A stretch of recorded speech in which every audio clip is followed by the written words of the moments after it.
Customs কর্মকর্তা কর্মচারীদের complete shutdown কর্মসূচির কারণে বেনাপোল কাস্টমস হাউজে কোনো কর্মকর্তা কর্মচারীর উপস্থিতি নেই। শনিবার ও রোববার দুদিনই কাস্টমসে পণ্য শুল্কায়ন, পরীক্ষণ ও লোড আনলোড সহ বন্ধ রয়েছে সব ধরনের কাজ।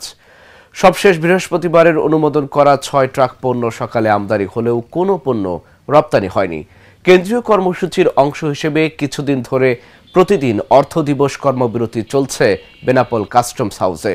শনিবার থেকে কমপ্লিট শাটডাউন কর্মসূচি শুরু হয়, ফলে চরম ভোগান্তিতে পড়েছেন ব্যবসায়ীরা।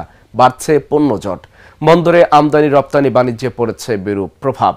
এনবিআর সংস্কার ঐক্য পরিষদের ডাকা কমপ্লিট শাটডাউন কর্মসূচির কারণে সকাল থেকে আমদানি রপ্তানি বাণিজ্য বন্ধ রয়েছে। কাস্টমসের কোথাও কাজ হচ্ছে না।